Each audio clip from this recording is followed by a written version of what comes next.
Ladies and gentlemen, we're going to go ahead and open the meeting tonight. This is the regular council meeting of Monday, April 8th, 2019, a little after 6 p.m. Let the record reflect that all members of council are present. If you'll please stand.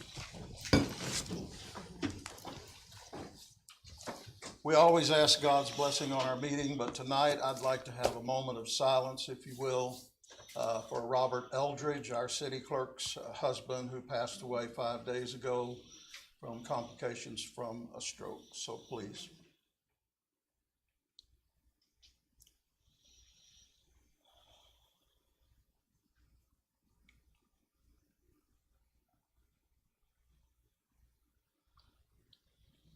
And we speak the peace that passeth all understanding upon her family. I pledge allegiance to the flag of the United States of America and to the republic for which it stands, one nation, under God, indivisible, with liberty and justice for all.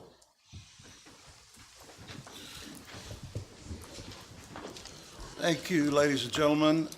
We have some wonderful presentations, proclamations this evening. I've had some surgery on my back, and I've asked that Councilwoman McAuliffe stand down front and present these this evening, and she has a wonderful speaking voice, looks a lot better than me, and so the first one is National Safe Digging Month. Is there someone here for that? Welcome. If you'll introduce yourself.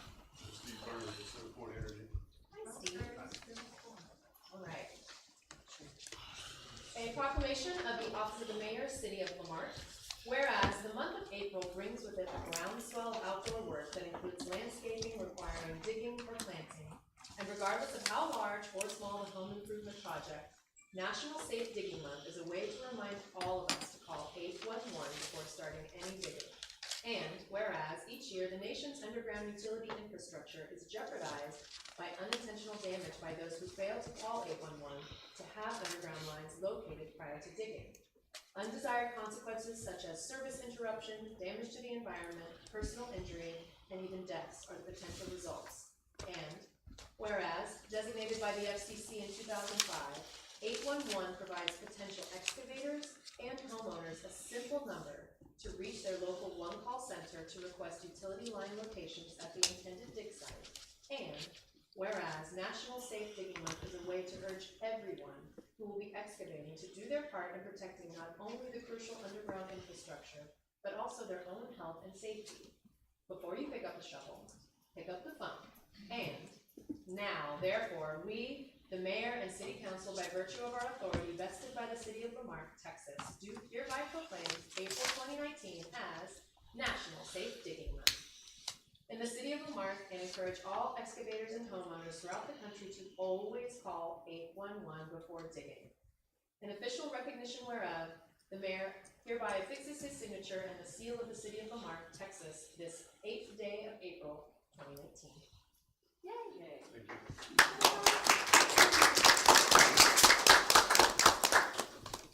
Okay, smile. Thank you. Ready? Thank you. Thank you. Thank you. All right. This next one is for Child Abuse Prevention and Awareness Month. Hi. Anyone? Thomas here. Hi, welcome. Thank you so much. From a proclamation of the Office of the Mayor of the City of Marque. Whereas children are the embodiment of innocence and hope for the future, and every child deserves to grow up in a nurturing environment free from harm and fear. Sadly, however, child abuse is a reality, a problem we must relentlessly combat through awareness, education, and action. And whereas every responsible person will agree that even one abused child is one too many, but still, our state's child protection caseloads are evidence of the shameful fact that child abuse is a widespread issue in Texas. And whereas there are many ways we can make a difference. Through education and awareness like parenting programs that strengthen families, learning the signs of abuse, teaching young children about appropriate touches, sharing information with teens about healthy dating, offering a helping hand to stressed out and fatigued parents, reporting suspected abuse. All these programs discourage child abuse, and whereas to significantly impact child abuse, partnerships must be established between citizens, agencies, schools, religious organizations, law enforcement agencies, and business communities to work together and make every effort to promote programs that benefit children and their families. Now, therefore, we, the mayor and city council, by virtue of our authority vested by the city of Marque, Texas, do hereby recognize and proclaim the month of April 2019 as Child Abuse Prevention and Awareness Month in the city of Marque, and we do hereby urge all concerned citizens, businesses, and professional bodies to actively and appropriately participate in the observance. In testimony whereof, witness the signature of the mayor and the seal of the city of Marque, Texas. This is the 8th day of April, 2019. Thank you, Ms. Allen.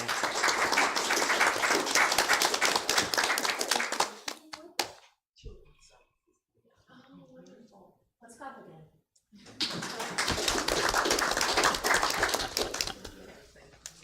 Ooh, one more. This is a good one. Very good one. Anyone here with the President's Task Force on Victims of Crime? Will you introduce yourselves? I'm Brianna with the District Attorney's Office. Oh, wonderful. I'm Christina Garza with the District Attorney's Office. Hey, welcome. Proclamation by the Office of the Mayor of the City of Marque.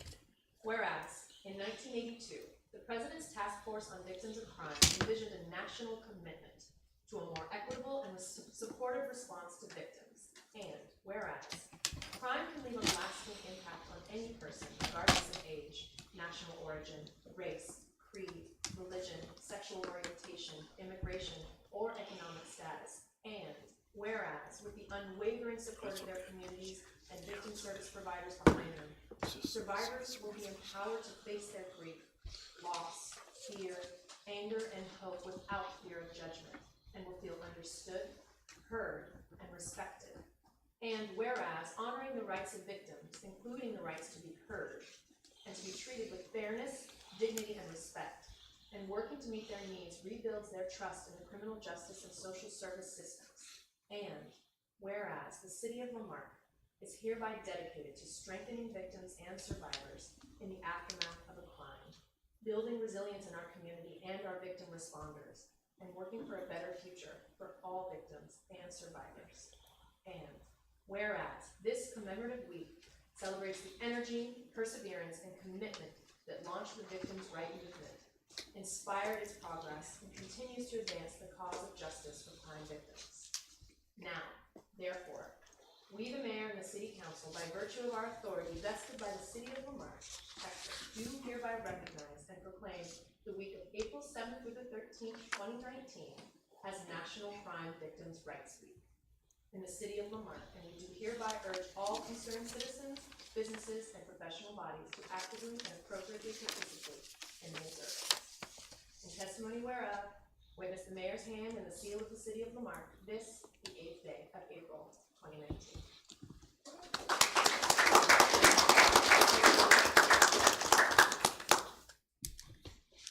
Good, okay, one more. Ready? 1, 2, 3. Thank you so much. Thank you. Councilwoman, thank you so much for doing that. Item number 5, citizens' participation limited to 3 minutes per person. Comments from the public. At this time, any person with city-related business who has signed up may speak to council, limited to 3 minutes. In compliance with the Texas Open Meeting Act, the city may not deliberate on comments. Personal attacks will not be allowed, and personnel matters should be addressed to the city manager during normal business hours. Our first speaker is Ms. Geraldine Sam. Mayor Sam. Good evening, Mayor and Council. I'm just so excited on today. We've been really working hard. First of all, I want to thank Councilwoman McCullough and Councilman Chris Lane and Ms. Merritt and the library staff, Tracy Steins, the Juneteenth committee. We have a Juneteenth committee that is working with us and that I'm a part of. And we're going to have Juneteenth on June the 22nd. Yay! And we're so excited because even the community is excited. And so one of the things that we're looking for, if you know of anybody that would like to be a sponsor and help us out with some of the financial need that we're having to come up with and not come out of our own pocket with, we would really appreciate that. And this year, Juneteenth is going to be so exciting. So we hope that everyone can come out and be a part of, and then maybe next year we could have Juneteenth at Highland Bayou Park as a sponsored event by the city. And so I just wanted to say that and give you all a heads up. We're just really excited about that. And and the second thing, our police officers in Marque have really been having their hands full. Oh my God, it's just been kind of hard for them. But they're doing an awesome job. That's what I want to say. I want to come in tonight, give them some accolades, because the things that have been happening in our city, a lot of it is not from our citizens, it's from people that are coming outside of our city. But what we're letting people know that Lamarck is not going to tolerate it. And so within a day or so, they caught the people, and have really worked. And I just want to commend them for that, because every case so far that has been in the paper, on the news, our police officers, our police chief have been really working diligently, and they are on top of things. And so I just want to thank them personally on tonight at this city council meeting. I know, they don't normally get accolades, and I know that on a lot of things, but tonight is a night that I really, truly want to say to them on behalf of myself and some others in the community that we really appreciate the hard work that they're doing. Thank you very much. Thank you, Ms. Sam, and I'll join with you in that.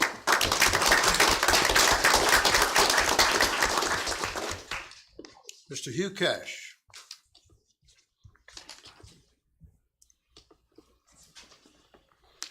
Thank you, Mayor. Thank you, Council. So my name's Hugh Cash. I live at 217 Sarley Drive. So we've been having, as mentioned, some increased activity and on our crime scene, and I'm not going to be talking about details about that.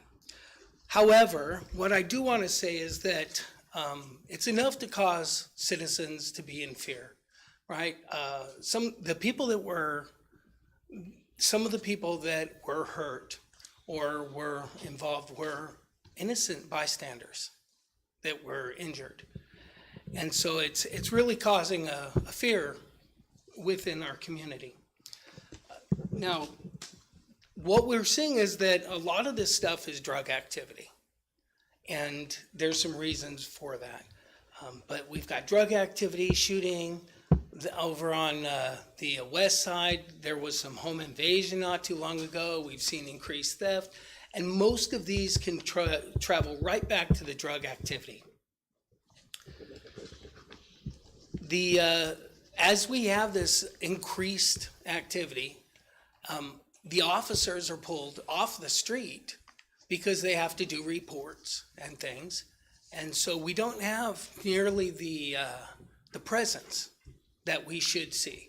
Now, for a city this size, and we look at everything as more how many officers for how many citizens. And we're probably pretty close to the average for that. So it's not a matter of not having the right amount of officers. What it turns out to be, though, is that because of our size, we have less officers at any one time driving the streets. And so that becomes a problem. We're a small town. We have fewer officers on the street. And the other thing that we have against us, for us and against us, is we're centrally located. We're close to the freeway, and there's a lot of communities around here. And so this is a really quick, easy place for people to meet to do drug deals. And so there are some things that I would like to see long-term. Some things that might come up, might be proposed. And so I'm just hoping that council and mayor will consider these things somewhat. And I'm in no way a spokesperson for the PD. I'm just a concerned citizen. So what we've seen is that we don't have any cameras facing streets. And so there's some stuff that we can do to increase our activity on street. One thing is to, I'll grant you an additional minute on Thank such you. an important issue. Thank you. So what I'd like to see is the opportunity to establish maybe contract officer positions for times where we have situations like this, or even part-time officers, where we could increase our presence in the community. Establish increased crisis, disaster, temporary staffing level maybe in situations like this where we have this increased activity. I'd like to see the citizen on patrol. I've seen it in other communities, and getting a vehicle that's marked for surveillance and with cameras that can be part of the community. I know if there was drug deals going down and there's this cars coming around recording license plates, chances are pretty likely that they're gonna go somewhere else. Let's see. And so what can we do? Well, those are things I'd like to see happen in the future. For right now, be involved. So there's a tip line for Crime Stoppers, 409-937-8477. Also, there's a website, which is www.p3tips.com, or just be involved with the Police Academy Association. So be involved. If you see something, say something. Thank you. Thank you, sir. Thank you, Mr. President.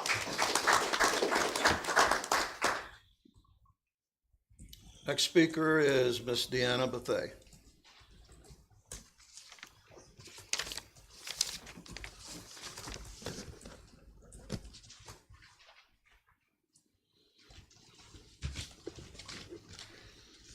Deanna Bethay, 621 Westwood Circle. Mr. Mayor, council, and community members, I'm going to do this without crying.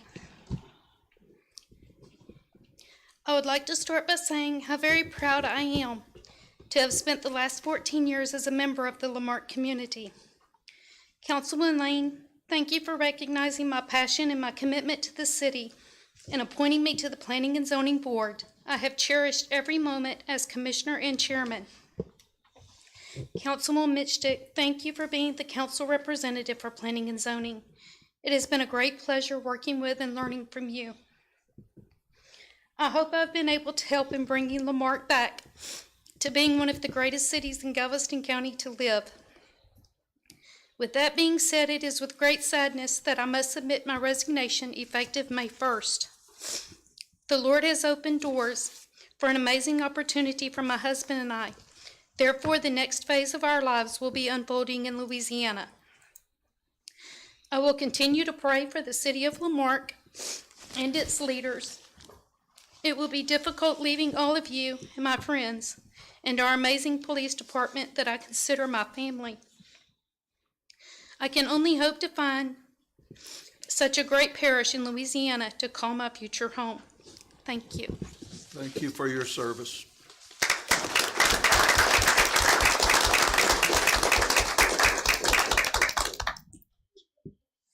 Mr. Michael Tatum. Welcome, sir. Good evening, Mayor, Councilman. I'm here on behalf of the plumbing issue in Lamarque on Plum, 10 Plum, Lamarque area. Last month, the line, they cleaned the line out and it backed up into the house, in mother's house. And they came out, they were doing, when I got over there, the house was full of water, they were sweeping the water out. Okay, so when they said that it was actually on our side that we had a leak, I turned the water off, cleaned up everything, turned it back on, it wasn't a leak. But the thing is with that, the whole situation is, when they done come out there for the last 10 years doing that, running that snake down there, cleaning it out, running it down, cleaning it out, cleaning it out. I'm wondering if the line done collapsed. Is it any man ways back there to catch the overflow of water that's coming out? Because the problem is all the way down the line. of Plum Street. The alleys are full of weeds and everything, and got an SUV in one of them in the middle of one of Plum, where my mother stay. I wonder when was the last time that we came down there and TV'd that line to see if it's done collapse? Is it big enough to hold the load, or what's going on with it? Because don't seem to be the cleaning of it is not doing anything. I know y'all got y'all hands full with everything else that's going on in the city, and I'm full support of everything that everybody was talking about. But I'm wondering if we can get back there and try to get something going on and see what's going on with it, because it's just causing a problem. You know, because with this it can get really bad. Because everybody's houses is flooded. I got people with water setting up in their backyard, and this is sewer. This is a health issue. You know, this is coming out of the sewer. So we didn't find any leaks in, and then they say that it's on the city side, on our side. So we call the plumber, get a plumber out there to get the plumber to check everything out, see what's going on. The plumber tells us it's on the city side. So now, to me, I'm thinking it's time to TV the line, find out what's going on back there.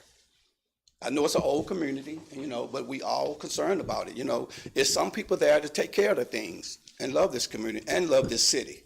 You know, so I feel like we should do some things about that to see what's going on with it. At least give us a chance to at least put some effort in to find out what's going on with it.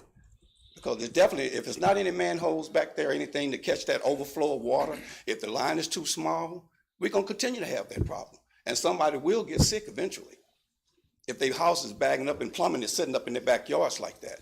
So I think we need to address that. And I appreciate all the hard work that y'all doing in the city and everything, but I really would appreciate it if we can get that taken care of. Yes, sir. Thank you. Ms. Warren, can you take care of that, please, ma'am?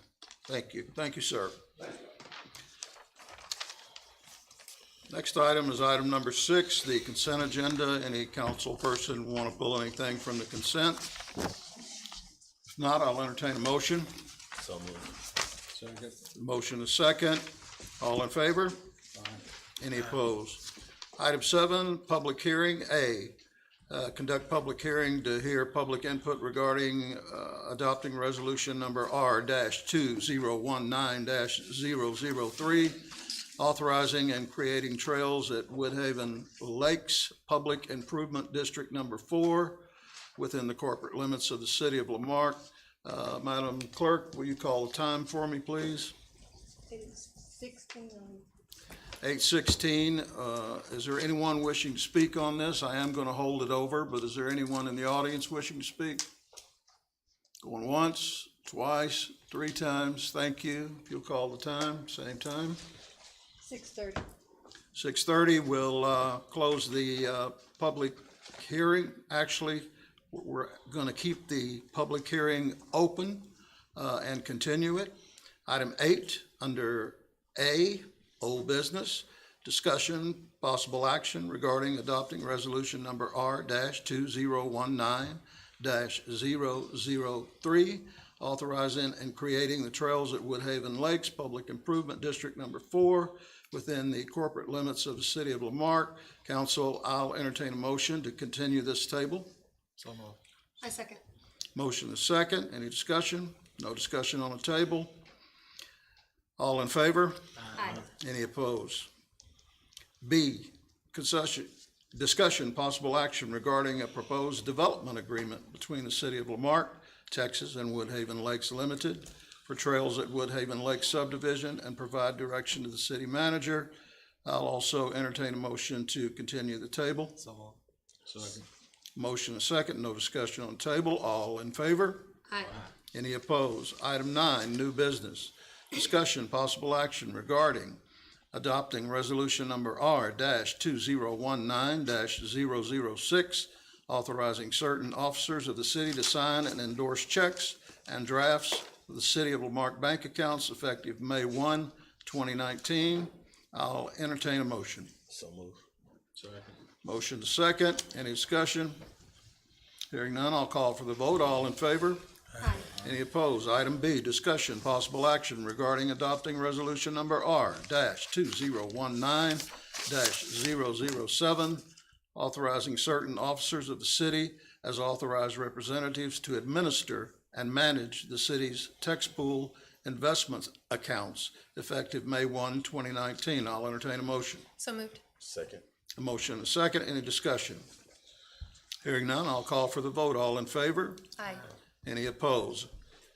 Item C, discussion, possible action regarding adopting logic resolution number R-2019-008, authorizing certain officers of the city as authorized representatives to administer and manage the city's investment accounts effective May 1, 2019. I'll entertain a motion. So move. Second. Motion and second. Any discussion? Hearing none, I'll call for the vote. All in favor? Aye. Any opposed? Item D, discussion, possible action regarding adopting ordinance number 0-2019-006, amending Chapter 68, Article 5, Section 68-138A of the Code of Ordinances of the City of Lamarque, Texas, to adopt the revised Water Conservation Plan and Drought Contingency Plan. I'll entertain a motion. So move. Second. Motion is second. Any discussion? Yes. Yes, ma'am. Chase, can I ask you questions? Yes, ma'am. Okay. Chase.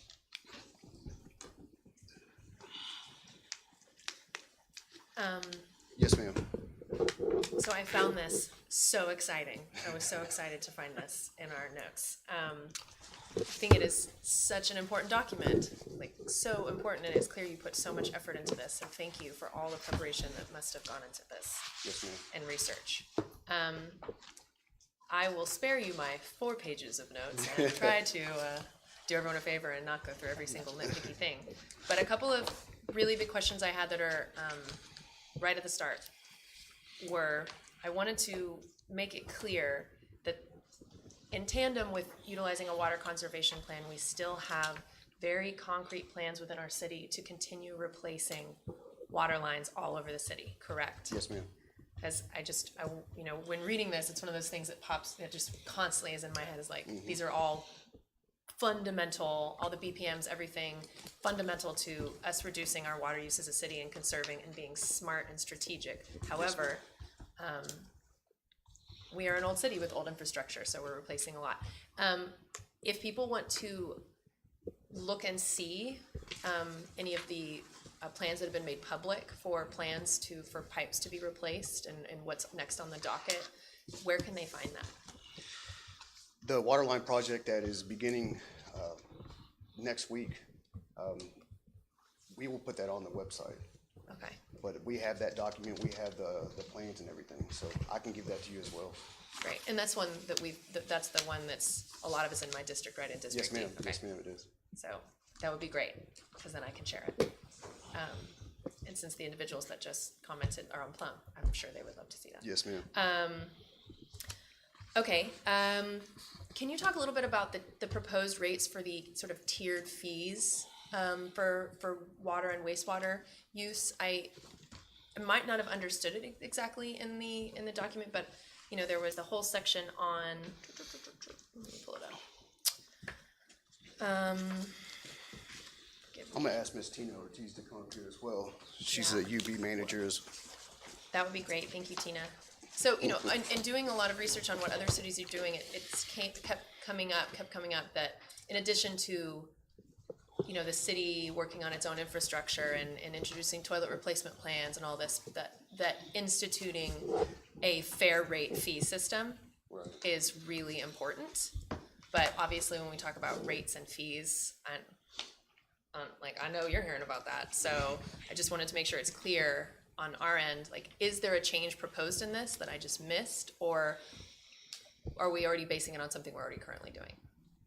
There is not anything in here that you have missed. Okay. But that is something that we want to address this next fiscal year to implement this plan moving forward with our citizens. So this is the suggestion, we should move to this system where Correct. there's a cap and anything beyond usage of a certain gallon GPD or whatever I can't remember, gallons per day, Yes. then you pay that next rate. Correct. Okay. Yes, ma'am. Right Okay. now, everybody's just at a flat rate. Love it. I'm very much in favor of that. I wanted to ask about, in some of the tables in the 2.1 water loss section, there was one table that reflected no loss for 2016, and that popped up again later. Yes, ma'am. Can you talk about that? Well, we went back and forth as well with Tina and the engineers, and we kept, this can't be right, this can't be right. Yeah. It boils down to all the purchase water, the surface water that we purchased from Gulf Coast Water Authority. We accounted for that and billed that. So technically, that number is true, that is zero. That, we did have water loss, 100%, but the water that we brought in for that year was accounted for and billed. And that was the year that Miss Tina started working in the And office as started well. tightening some things. Yes, that's when I started. When I came into the city, we were having issues with the billing software, and so it wasn't billing adequately. It was, once they updated, it started picking up all the consumption as far as back as 24 months prior to. Got you. Okay. Yes, ma'am. So there was a water loss, but with us pulling our reports, it didn't show that. Okay. I think obviously I was like, well, that would be a miracle if we had 0%. So it was like just an accounting numbers data thing. Okay. Right, and we didn't want to take a guess, that wouldn't be accurate. Right. What accounts for the 4% drop in loss from 2017 to 2018? Is that because of better accounting, because of the use of the AMIs? Well, the AMIs didn't go into effect till later on. Oh, right, until later on. But that was more of us trying to follow up on what was going on, seeing who wasn't being billed, checking out the meters, trying to get a head start before the AMI project was even implemented. Okay. Yes, ma'am, and the 117 leaks identified in the 2014 audit from the Modco line being capped and from Ms. Tina doing such a great job in the office, that's what we can see the drop. Okay. Okay. Great. Going to 3.2, the metering. How many meters, just for saying it out loud in front of everyone too and keeping me informed, how many meters do we currently have within the city limits that are unreadable, broken, busted? How many meters? Those are broken. Well, we're almost done with our AMI project, so we have probably, I would say, 500 that we are still in the process, that are all vacant accounts, that we are going back and starting to either pull those meters or put new meters in the ground. Got you. And so that means we're very close to being completely done. Yes, ma'am. With the entire replacement. That's Yes, ma'am. exciting. Yes, ma'am. Okay, so moving to 3.4, the prohibition on wasting water. So I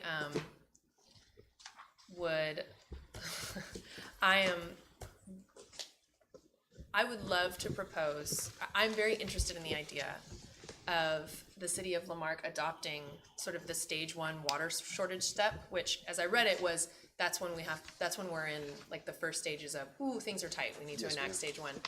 But I propose that I'm very interested in us looking, and I know that isn't contingent on approving this or not, but I just want it said, that we restrict our water use as stage 1 from the get-go as a city and join legions of other cities across Texas and the United States who have decided to just adopt restricted watering days as a way to be smart about conservation. Yes, ma'am. Just to catch the people in the audience up, what I'm talking about is, I'll read it from it. Water customers are requested to voluntarily limit the irrigation of landscape areas to Sundays and Thursdays so basically, you get 2 days a week that you can water your lawn, and it alternates depending on where you live in the city. And the idea is, so it's just another check and balance, so everyone's not running water into the street, and we're not, being obsessive about watering our lawns and essentially wasting water. I was really happy to see that in there, though. I loved the breakdown of all the stages, and I just want to say I want us to go even further, and I will definitely push for that.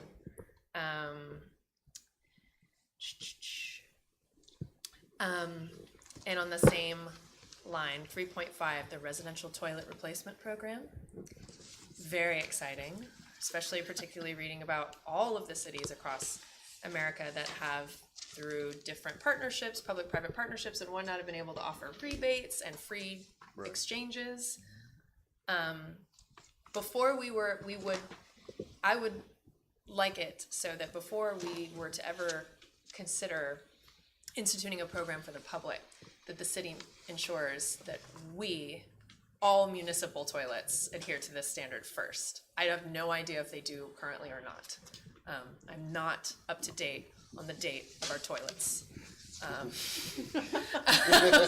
But just to catch people up again on that, I know you didn't have this long document in front of you. It is the idea that all toilets and all like water appliances installed before a certain date waste a lot of water, right? And now, if you buy a toilet, if you buy anything in a new development or any kind of new commercial or residential development, it's gonna have high efficiency water use.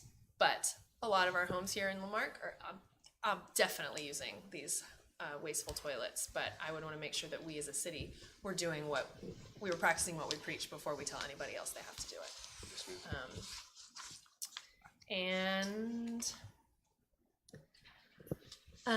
I wanted to know, Chase and Tina, do you guys, in terms of on 310, the reuse of reclaimed water? And I know this one is just like it's a large concept, right? And I remember us talking about it back when we were talking a lot with Siemens about, all the different wastewater treatment plants. It's a big idea. And I found it interesting in the report that, you were saying a lot of the things that some cities do just aren't really gonna work for us at the scale we're at right now. We don't have a giant golf course that we need to. We're a long way away from being the kind of city that could do a toilet to tap total reclaim system, even though I love that idea. But do you have ideas for different ways we could really smartly utilize reclaimed water in the city? So right now, we're using it at the plant, Right, basically. for the processes chlorinators, in the yes, plant, ma'am, yeah. the clarifiers and spraying everything down. I know the Texas Water Development Board and LJA, and we've all been in discussions on ways to use that. It would really come down to the public and how y'all feel about that. Yeah. So there are ways to do it. It would be expensive, and Right. it would take a big investment in yes, ma'am, infrastructure. and that's Yeah. years away. Okay, all right, well, that's good. And with that, I'm done. I know that maybe didn't seem like the abridged version, but I promise you it was. Thank you. Thank you for answering my questions. Thank you, Councilwoman. Any other discussion? Hearing none, I'll call for the vote. All in favor? Aye. Any opposed? Item 10A, discussion possible action regarding approval of an agreement between Lamarck Cougars Youth Organization and the City of Lamarck for use and maintenance of the football fields in Mahan Park as recommended by the Parks Board. I'll entertain a motion. I'd like to make a motion to approve so that we can have a discussion. We have a motion for discussion. Is there a second? Second. Okay, Let's discuss. let's discuss. Okay, so here's the deal. We have 4 softball fields at Mahan Park. Is that right? Mac, right? Okay. How many softball teams do we have? None. But we got 2 football teams, right? How many football fields do we have? 1. Well, as my understanding, I know that we have the Cougars, but do we not have? Is the Seahawks somewhere floating around there? They're from Lamarck. Okay. Here's what I don't want to. Okay. I don't. Oh, okay. I don't want to get into that part. Where they're from, who they're with. I get that. That's a discussion that's not even my business. What I'm saying though is, it seems like every year around this time we have the same discussion about the 1 football field we have, but we got 3 softball fields. Nobody ever thought that we just take one of those fields and make it another football field, so that we can have 2 football fields, so that apparently our children in Lamarck are more inclined to want to participate in football than softball. I think it's a no-brainer for us to take one of those softball fields and make it a football field. Even if, and again, I don't want to get into that argument, even if the Seahawks aren't technically from Lamarck. I get it. I understand where that is. And I get that the Cougars have apparently an address here. I'm a Cougar person myself. I am. I'm for the Cougars. But if we have an extra field, why can't we, MAC Council, why can't we turn one of those fields into one of those softball fields into a football field? And then, even if the council decides that they don't want to do business with the Seahawks, the Cougars would still have 2 football fields to practice on. Or if the council decides they want to invite the Seahawks, then we don't have this same issue that we're having every year. The Cougars can be assigned a football field, and then the Seahawks could be a part of the other field, or maybe there's a case-by-case basis. The point I'm trying to make in this discussion is we have more softball fields than football fields, but we have more folks wanting to play football than softball. Can we do something about that? The way the Mayhem Park is set up, it would be hard to put a football field in between the 4 diamonds. The expense would be tremendous, we just will tear it down, start all over. So when the Seahawks wanted a field, we offered them Highland Bayou Park. There's an area out there. We met with them, the last city manager and the parks board, and we offered them a field out there for them. Even though we thought at that time they were based in Galveston. So we try to take care of our own purpose. So field at Mayhem Park, I would say would be out of the question unless you tore off the way the lighting's set up, and we just had new lighting put in out at Mayhem. The Highland Bayou, they got plenty of room out there where we park the cars, the Bayou bed, that would take another football field. And this we offered to The Seahawks? the Seahawks, and they said no. They wanted the Mayhem Park. Okay. Since the girls softball league was from the Cougars, we thought we'd leave it in the hands of the Marque. Yeah. And I don't know. But they play their ball games on Saturdays during the day, and so that there isn't a lighting issue that we'd have to deal with so long as they continue to play their football games on Saturdays during the day. And I don't care that it's Highland Bayou. If you can find a football field on Highland Bayou, then that's great too. Here's my point: there are at least 2 teams, and we only have 1 field, and these kids are members of our community. And so if there is anywhere on property that we own, we can put a football field, I think it's a no-brainer. We have all these baseball fields, softball fields, but we don't have a lot of folks participating in baseball, and we don't even have a softball league anymore. So it's a no-brainer for us to find a patch of grass, mark it up, put some goalposts on it, so that we don't have this problem. Because it's like it's every year we're having the same issue. And again, I'm a Cougar. I'm Captain Franklin, the one that taught me how to fight fire. He's been a Cougar. He's been in that organization for a long time. I'm with that organization. But again, if there are other kids that want to play and there's more grass that we can make ready for them, why aren't we doing that? Like I say, the baseball fields, they tear them down and cost a bunch of money, which we don't have. And the other field would cost some money. The parks board gets $400 a month roughly. Yeah. We've been saving for 10 years now for walking, even you said the walking trail. Yeah.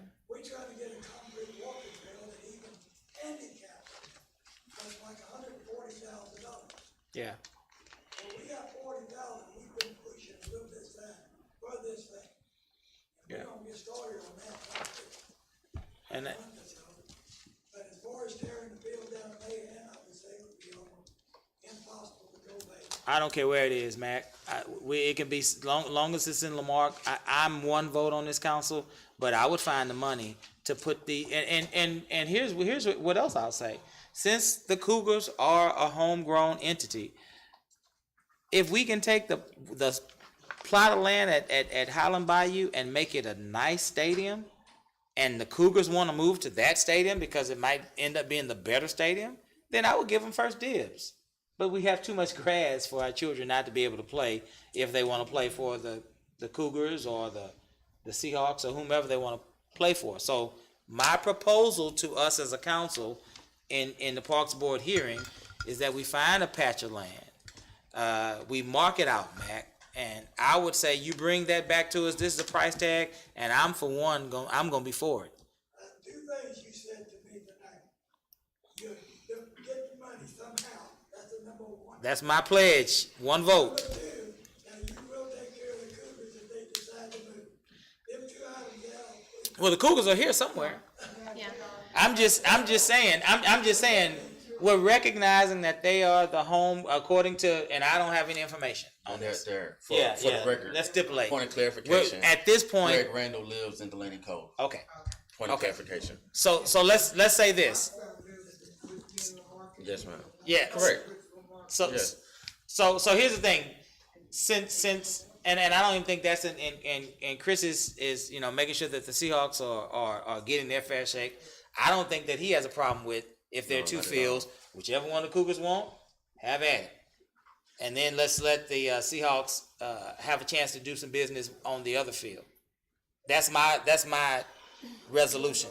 Mr. McGaffey, do you remember what the reasons the Seahawks had for rejecting your initial proposal that they use Highland Buy-in? 2 or 3 times with Ms. Butler.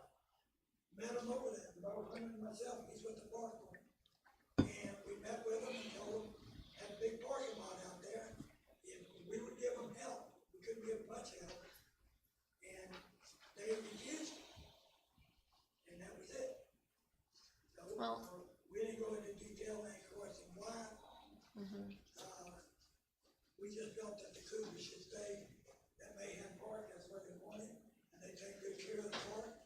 And if anybody wanna go out on Saturday, it's amazing. It's packed. The only complaint I get is parking. There's so many people over there watching them kids play.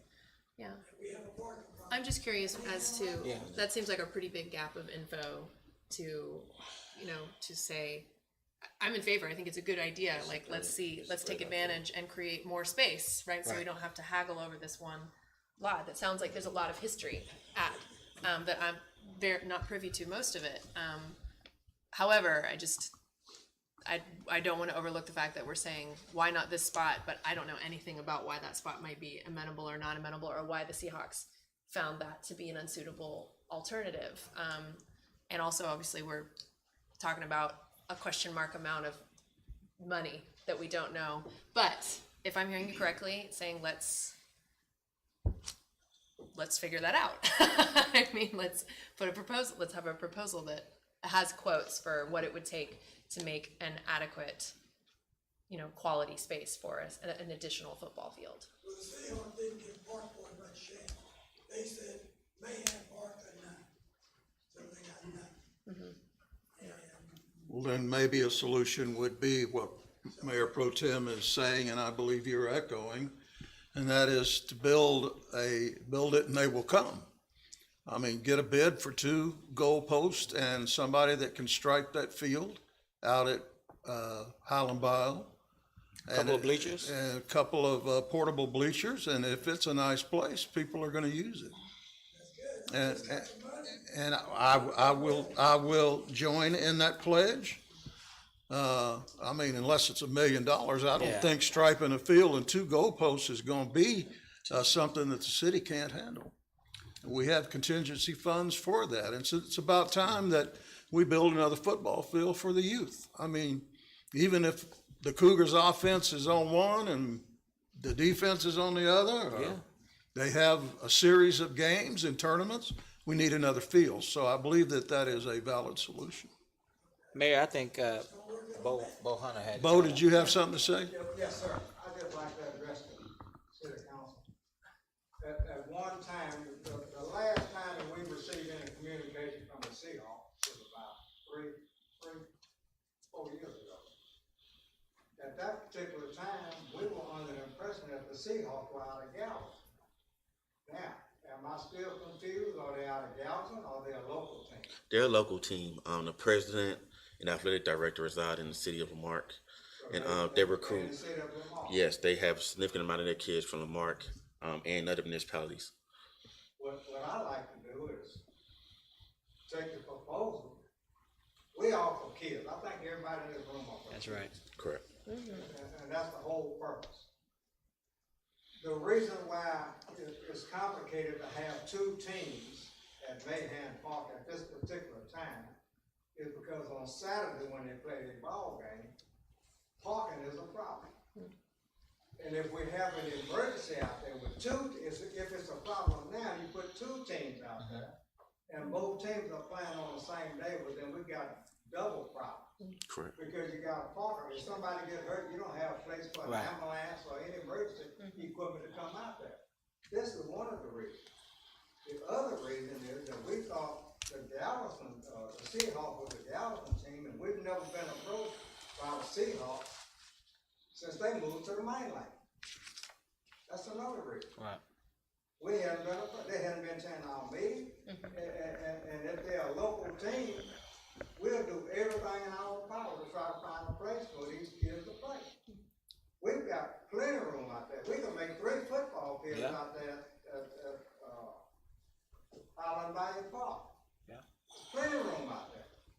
So it's not the space, it's the idea of getting together, forming whatever we need, get the managers or the administrators from the Seahawks to come and meet with us, and I can almost guarantee you, we can work it out. Yeah. There'll be no problem, we can work it out. But we were under the impression that the Seahawks was across the causeway. I have a question. We don't currently have any application by the Seahawks or anything right now, do we?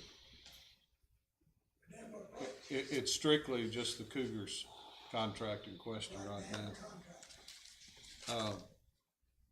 I'm in agreement, we need another field, and that would help open it up.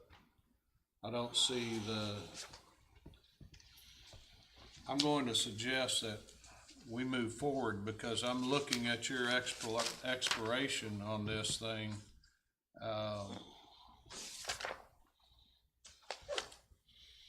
Is expiring in June. And here we are, April, we got one more meeting coming up in May. Our new city manager that is coming into play did an awful lot with parks down in Pearsall where he was at, has some experience, and they were all done by grants without cost to the city. And I think he'll bring a wealth of help to us in expanding. The problem before us right now is getting these people on the road so that they can organize and get the teams so that they can get them to play. And we all said we were for the youth. Whether or not this contract is going to change, we're talking about the contract is for 2 years. Am I reading that right? Starting Three, now? right? 3? It's 3.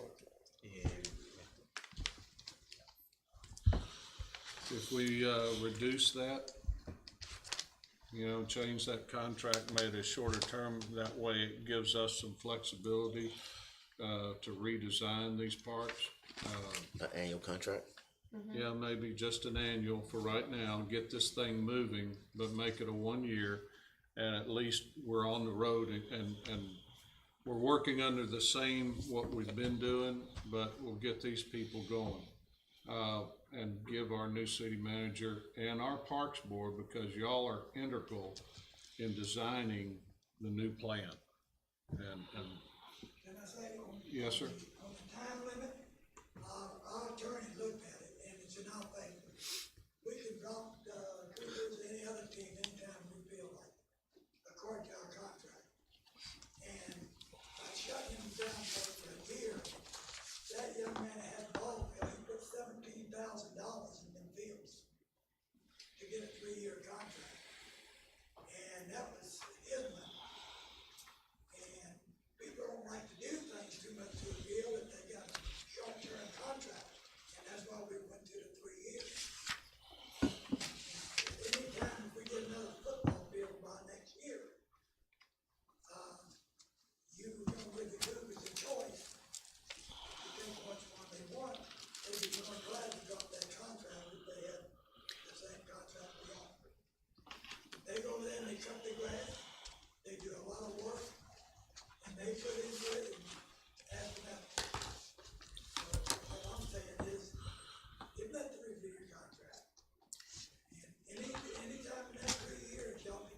Yeah, but you know what though, Mac?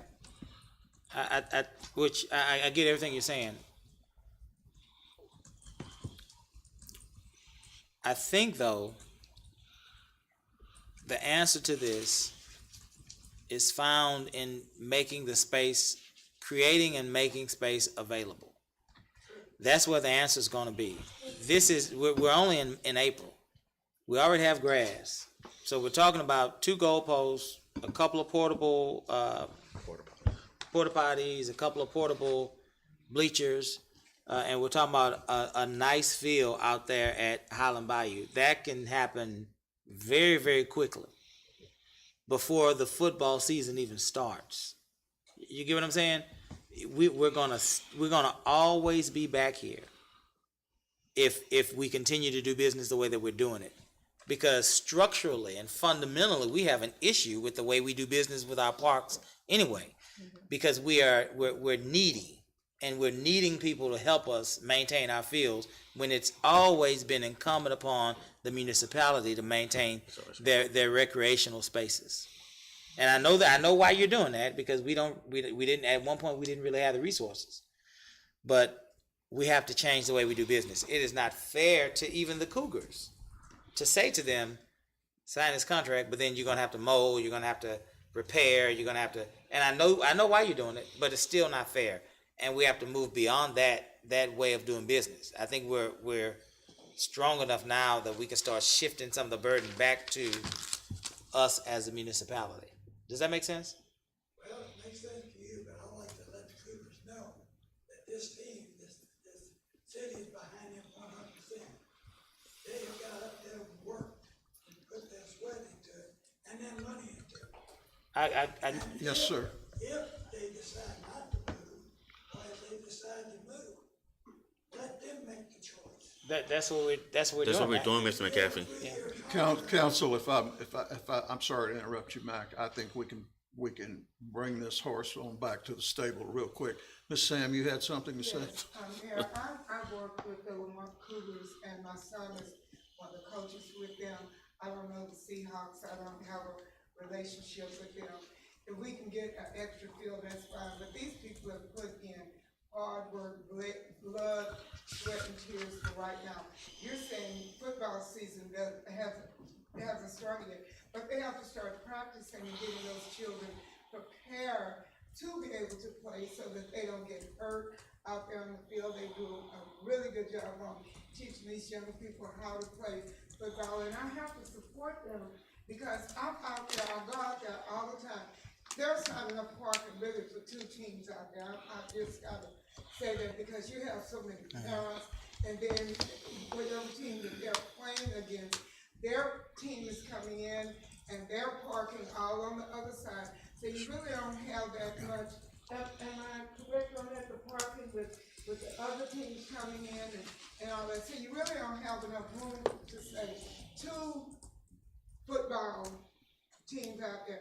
Come out and see all the young people and all the hard work that they do with them. I'm asking you on tonight, if they're asking you for 3 years, go on and give it to them. They've been with the city. They've worked with the city.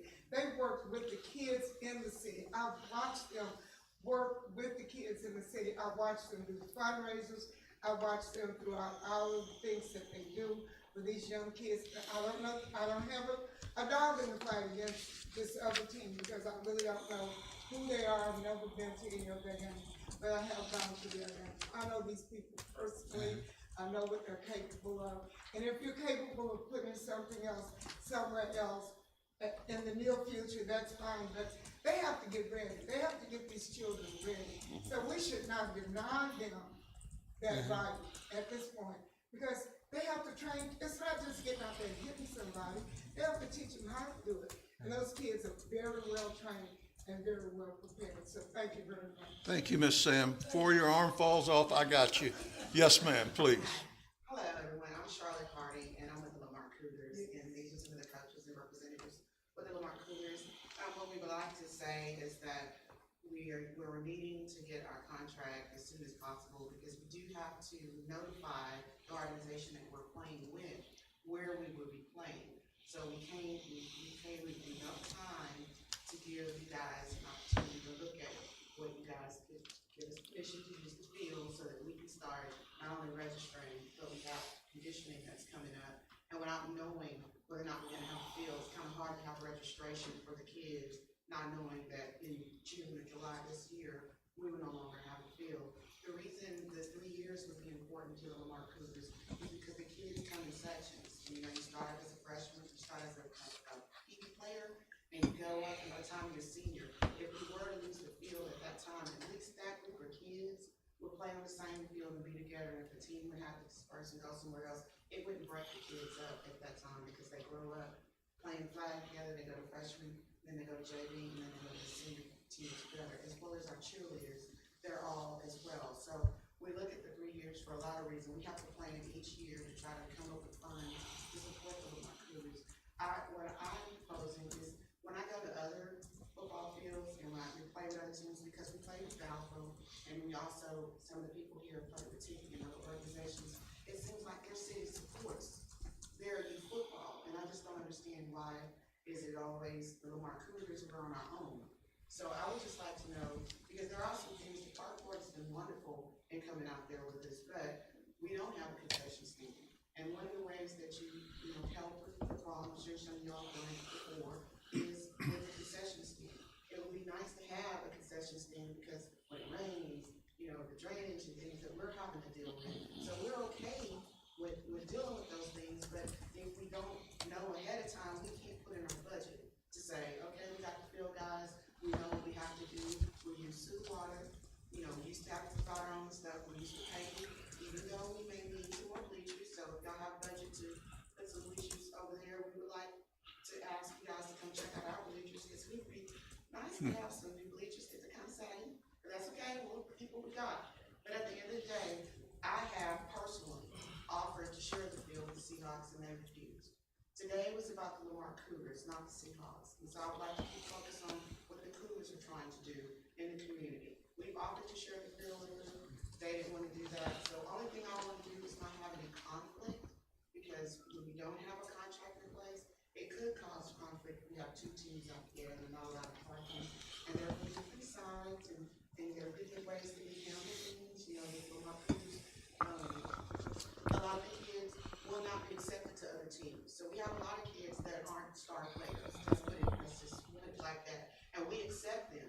New, off the street, whatever. If you want to play, put your football helmet on. These guys will teach them. And that's what a lot of people like, is the fact that the kids will be kids, very family oriented. I would invite you guys to come out and check out our Facebook page and see what we do. It's all nonprofit. None of the coaches are paid. We don't have any money left at the end of the year. So right now, we will be having a meeting to make sure that if you guys approve this today, we can start getting the fundraising together to buy new helmets, because we were affected before Harvey, we were struggling.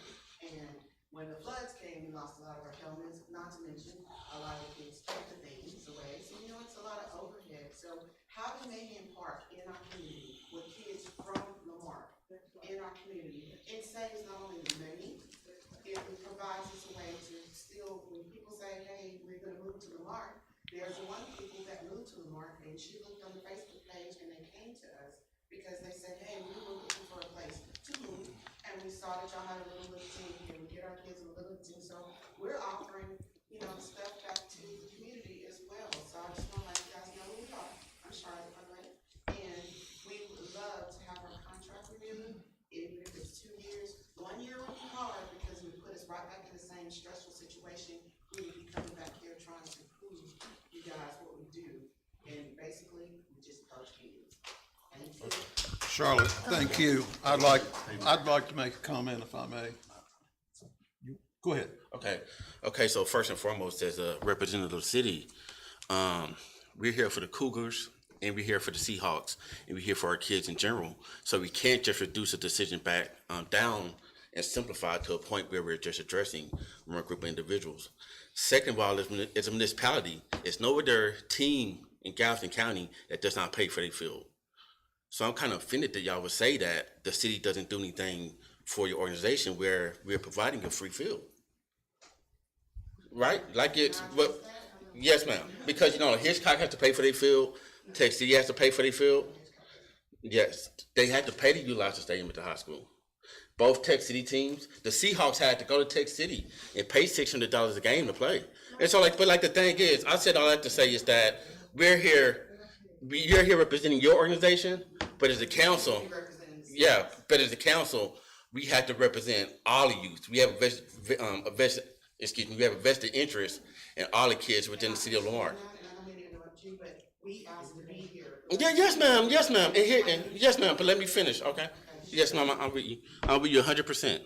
And so, and second of all, it would never be a day that goes by or something that goes by that your organization will not have a field to play on.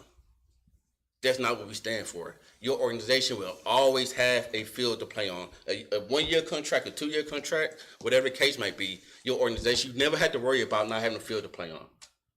If it's exclusively dedicated to you, that's another question. But as far as will we make sure that our kids have a field to play on? Yes. And second of all, just we have a city manager, well, last but not least, we have a rock star city manager that's coming in, and he has done some great things, with parks in the current municipality where he's serving right now. And he has some great ideas that he want to implement in the city of Lamar. So a year from now, we do not know how a park system is going to look. We just don't. We have some great ideas in the works, and we can't just say like with 100% like certainty that our park system will look a certain way in a year or so. We have a brand new city manager coming in, and we just don't know what his ideas are.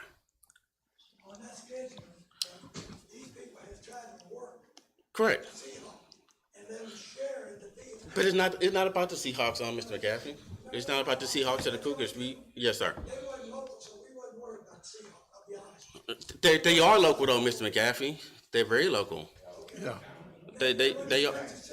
Where they based? What are they based on? Okay, so the president paid taxes. It resides. They practice at Carver Park. They practice at Bayou Park, and they want to play in Lamar. And so like it. I think I can bring some clarity here if you'll allow me to speak, and let's try to temper it down a little bit, because if some of these kids are watching this right now online, we all want to be good examples. Most definitely. I'm willing to support the 3-year contract for the Cougars with the caveat that, and the consensus from council, that when Mr. Jackson arrives on May 6th, that we immediately begin to look for, first, the money in our coffers, and secondly, for grants, because that's one of his expertise, to build a second field at Highland Bayou Park. I believe those old backstops back where the stage sits are going to be torn down soon. That's going to open up an entire fenced-in area that would already have a decent fence. And I think that Mr. Jackson can probably find the money to do this. These are my thoughts. Once again, as Mayor Pro Tem said during the workshop so eloquently, he's one vote, I'm one vote. But I believe that this would be a scenario that would benefit both teams in the long run. Correct, and that's what we're here for. But ultimately, and I think that's a way to hold us accountable also. A 1-year contract, we make sure that we get a field built. Right, as a municipality, our back is against the wall. We had to build a field. And next year, a contract won't even matter. And that's how it should be. If we're serious about building a field as a municipality, a contract over a year shouldn't even be in question because we're going to have another field. And so what that tells me, like about us agreeing to a 3-year contract, it's a possibility that 3 years from now, we only have one field. I think in the grant business, and I appreciate what you're saying, Councilman, I really do. Yes, sir. And Ms. McAuliffe, in your business, you do a lot of what you do on grants. I'm not sure a grant can be procured in 1 year. It probably is more like a 2-year process. I was going to suggest meeting in the middle and saying 2, just because there's one thing, and that was a very good point to make, is that everyone's so passionate about this because it's all about doing what's best for the kids, right? It really is. Correct. And we get caught up in our adulthood about what's fair and trying to make sure all of us are being accountable to the people we feel accountable to. But I want to reiterate that I know it is everyone's intention who sits up here on this dais that we'll never let ourselves be in a situation where a team that is based in Lamarque and uses Lamarque children won't have a field to play on. And I know, I have no doubt, that's just not even a question. Correct. However, I can see where you guys are coming from, and having this history of being the people accountable for maintaining fields and being so invested in ensuring a quality experience for the kiddos, there's no question about why this is such a hot button issue. I would suggest, based on my experience with grant works and the fact that, Mr. Jackson will come in, there will be an inevitable period of lots of sussing things out and lots of ideas. And we do, as a city, want to get to the point where we have a true park system. We all want that, right? How great would that be? And that's what we want. That is our goal. But that will take time, of course. I'm wondering if maybe giving you guys that little extra sense of security for a 2-year contract, but also reducing it from 3 so that we feel a little more comfortable, because I don't love the idea of saying, yes, 3 years, but we can cancel it at any time. Like, that doesn't really feel good to me. But that's the caveat I don't anyway. want to go into that kind of idea thinking, yeah, we'll get there and then we'll cut them off at 2 because we're going to have a new agreement. It feels more natural to me to suggest a 2-year contract and that be a more natural time period for us to all go, okay, hopefully at this point, we're playing a new ball game. Pun. And, sorry. Ka-chunk. Yeah. But so that is my proposal, that we reduce it from a 3-year to 2-year, and we make it clear that we support the Lamarque Cougars. We support any kiddos who want to play, and we really support a true, strong, infrastructurally sound park system that we will get to. I agree. I'd be willing to go with 2 years if that's the decision of council. I think it takes longer than a year to get a grant going. You know what? Why would we have to get a grant for a football field though? We already have the grass there, and at that point, we just have to purchase the field goal post. Why would And some bleachers. Correct. Why would they require a grant? I'm sorry, man. Go ahead. You were speaking. The condition of the current field at Mayhem, and I do go out during the games, and I can hardly drive my car through, just checking it out, but there's so many cars. Correct. If I was, I believe we have some EMTs here. There's no way safely with 2 teams you could get in medical help. But you wouldn't have 2 teams. But you wouldn't have 2 teams utilizing the field at the same time. What happened? But would take place. You would alternate weekends. One weekend the Cougars would have the field, and next weekend the Seahawks would have the field. It should never be a time where we have both organizations utilizing the field on the Saturday. It's not practical. And it's so early out there because they're still making schedules. They could schedule this. We can measure off 100 yards at. Y'all know we've been arguing about this for like 10 minutes. We can measure out 100 yards at Highland Bayou Park. We can go and buy some bleachers. We can go and buy some benches. We can chalk the field. We can put the goalposts up, and we can tell the Seahawks, if the Cougars, who are our first love, if they don't like what's happening at Highland Bayou, they can stay at Mayhem, and we can send the Seahawks or the Falcons or the Texans or whoever the other team will be the next time. We can put them at Highland Bayou, and then we can use Tink, that's Mr. Jackson, y'all. We can use Tink to create this master park system, get all this grant money down, and then eventually our little leaguers will be playing in real stadiums because Tink is gonna make that happen for us. But right now, it's September. Stripe the field and put a goalpost up, man, and let's go. I don't disagree, Mayor Pro Tem, with that whatsoever. I think somebody could contact Coach Surovic and Coach Evans and see who stripes the field for TCISD and get that done. My point was on the park system and on the grant Yes, sir. writing, Yeah. Yeah, that's different. is that the Mahan field, to me, is not all that great. We had to struggle for, how long did it take us to get the fence redone? Right.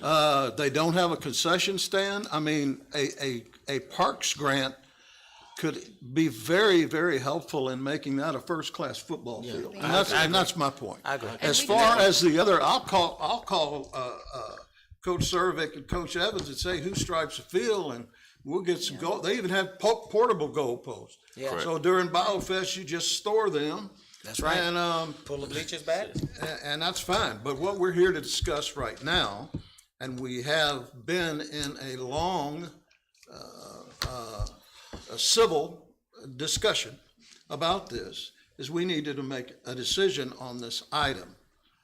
Is there anyone that wants to bring this from a discussion item to an actionable item, and at the same time amend the contract in any way? And I'll open the floor.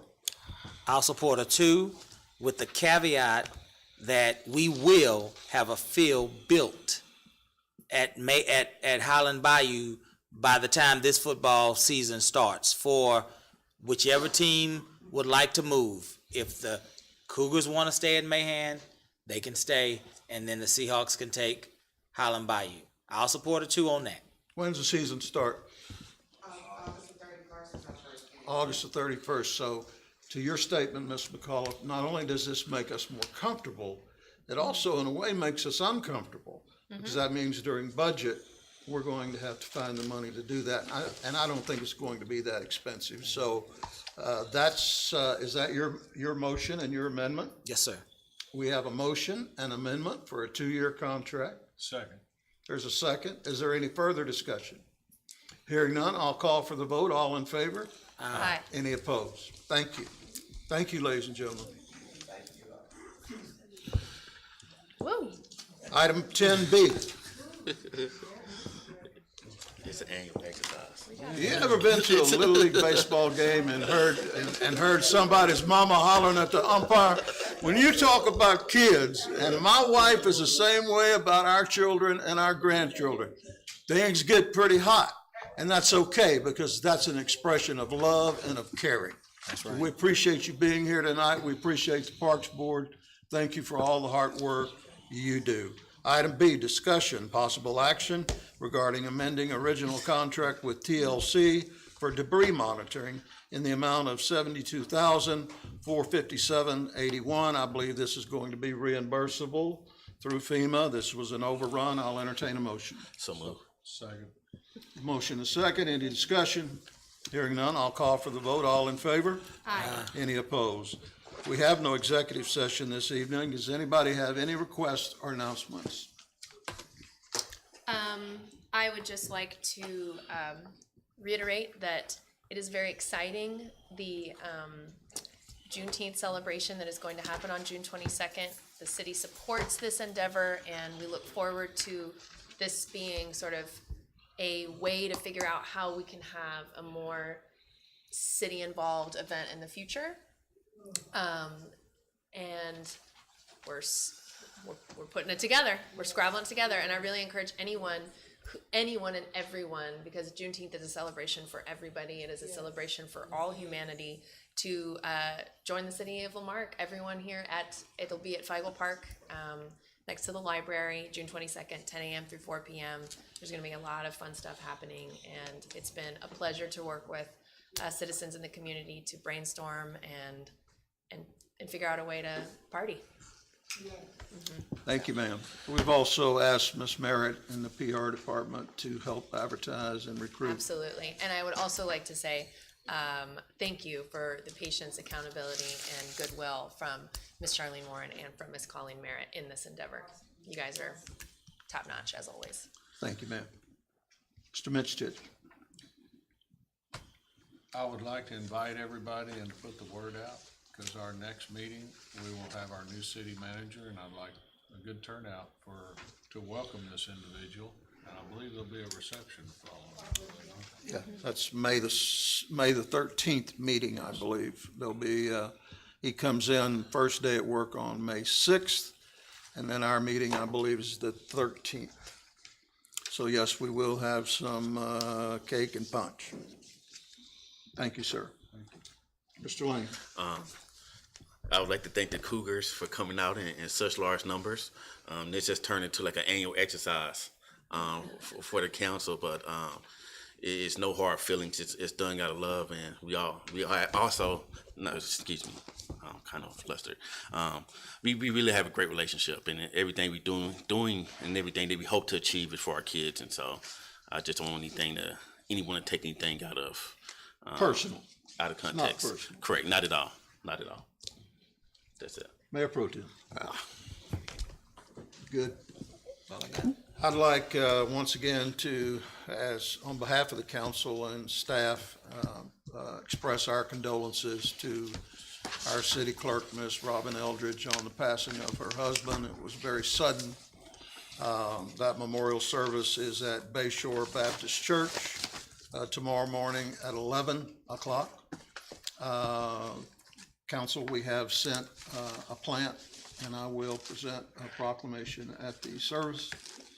And just would like for us to all keep Robin and her family in our thoughts and prayers. And until we see you on the 13th, be blessed and be safe. I'll entertain a motion for adjournment. So moved. Second. All in favor? Thank you. Bye.